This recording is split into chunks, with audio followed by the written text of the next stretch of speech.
السلام علیکم، کیا حال ہے آپ لوگوں کے؟ تو آج ہم بات کریں گے ہمارے پیارے نبی صلی اللہ علیہ وسلم کی ولادت سے قبل عرب میں کیا کیا جاہلانہ رسومات تھیں۔ جس وقت نبی اکرم صلی اللہ علیہ وسلم کی ولادت باسعادت ہوئی، اس وقت جاہلانہ رسومات، خود ساختہ مذہبی اور سماجی بندشیں اور تہذیب و اخلاقی تنزلی اپنے عروج پر تھی۔ ہر طرف فتنہ و فساد کا بازار گرم تھا، دنیا شرک و کفر کی تاریکیوں میں بھٹک رہی تھی، آبادی کے تناسب سے خدا وجود میں آ رہے تھے، ہر قبیلہ اپنے ہاتھوں بنائے ہوئے خدا پر ناز کیا کرتا تھا، عوام اس قدر فکری اور اخلاقی تخریب کاری کا شکار تھے کہ ہر اس چیز کی پرستش کرتے تھے جس میں اپنے سے زیادہ طاقت محسوس کرتے تھے۔ آپ صلی اللہ علیہ وسلم کی ولادت سے قبل دنیا میں تصورات و تہذیب اور آداب و معاشرات مکمل طور پر ختم ہو چکے تھے۔ ہر طرف ظلم و ستم، جبر و تشدد اور وحشت و بربریت نے ڈیرے ڈال رکھے تھے۔ کفر و الحاد اور ظلم و جہالت کی تاریکی نے عالم انسانیت کو چاروں طرف سے گھیر رکھا تھا۔ عرب کی حالت دنیا کے دوسرے خطوں سے زیادہ بری تھی۔ جاہلیت اور نفس پرستی کی وجہ سے ان کی اخلاقی حالت نہایت ناشگفتہ تھی۔ شراب نوشی، عورتوں کا عیاں رقص، لڑکیوں کو زندہ دفن کر دینا، لاتعداد بیویاں رکھنا اور والد کے مرنے کے بعد دیگر چیزوں کی طرح اپنی ماؤں کو بھی آپس میں بانٹ لینا اور بیویاں بنا کر رکھنا یا فروخت کر دینا عام تھا۔ بعض قبیلوں کا پیشہ ہی چوری، لوٹ مار اور قتل و غارت گری تھا۔ جو عورت بیوہ ہو جاتی، اسے 1 سال تک کی عدت گزارنا پڑتی اور اسے نہایت منحوس سمجھا جاتا۔ 1 سال تک اسے غسل اور منہ ہاتھ دھونے کے لیے پانی تک نہ دیا جاتا اور نہ پہننے کے لیے لباس فراہم کیا جاتا۔ بے حیائی اس حد تک عام ہو چکی تھی کہ حج کے موقع پر ہزاروں لوگ جمع ہوتے، لیکن قریش کے سوا سب مرد اور عورتیں برینہ حالت میں طواف کرتے۔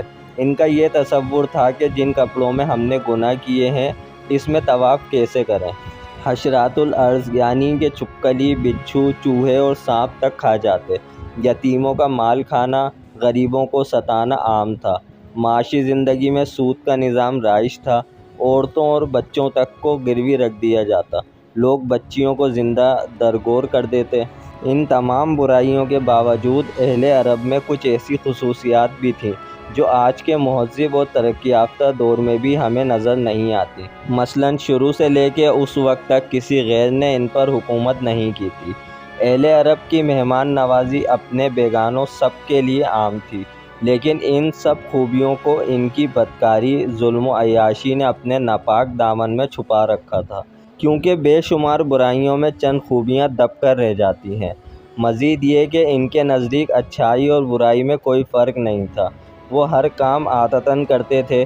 یہی کیفیت ان کی مذہبی دنیا میں بھی تھی۔ مذہبی ذوق کی تسکین کے لیے انہوں نے بت تراش رکھے تھے، مگر پرستش کے باوجود وہ اپنے معبودوں کے تابع نہیں تھے۔ جو من میں آتا کر ڈالتے تھے۔ نسلی تفریق اپنے آخری حدوں کو چھو رہا تھا۔ وہ ہر غیر عرب کو عجم، گونگا کہا کرتے تھے۔ الغرض اس وقت پورا عرب ظلم و جہالت اور اندھیری نگری کا نقشہ پیش کر رہا تھا۔ جس وقت اسلام دنیا میں آیا، مشرق و مغرب دونوں جہانوں پر جہالت کی تاریکی چھائی ہوئی تھی۔ ظہور اسلام سے بہت پہلے ان اقوام کی علمی اور ثقافتی سرگرمیاں ختم ہو چکی تھیں اور وہ جمود و اضمحلال کی زندگی بسر کر رہی تھی۔ انسانیت امریت اور شہنشاہیت کے ظلم کا شکار تھی۔ شرف انسانی کی ہر قدر پامال ہو چکی تھی۔ جزیرہ نما عرب ہی نہیں، پوری دنیا ظلم و جبر کا منظر پیش کر رہی تھی۔ انسانی حقوق کا ہر تصور حکمرانوں کی انا کی گرد میں گم ہو چکا تھا۔ نبی کریم صلی اللہ علیہ وسلم کی ولادت سے قبل ایران اور روم اپنے وقت کی عالمی طاقت یعنی سپر پاور کی حیثیت رکھتے تھے۔ اپنے وقت کی یہ سپر پاور تہذیب نسل انسانی کے ارتقاء کے بجائے چھوٹے اور کمزور ممالک پر غلامی کی سیاہ رات مسلط کر کے ایک غیر فطری احساس برتری کے لاعلاج مرض میں مبتلا تھی۔ طبقاتی کشمکش تمام تر قباحتوں کے ساتھ ابن آدم کا مقدر بنی ہوئی تھی۔ سماجی برائیوں کا چنگل ذہن انسانی پر مسلط ہو چکا تھا۔ تاریخ کا سفر جاری رہا اور سیاسی، سماجی، روحانی اور اقتصادی زنجیروں کی گرفت سے بچنے کی ہر کوشش ناکام ہونے لگی۔ ایرانیوں اور رومیوں کے حکمران طبقے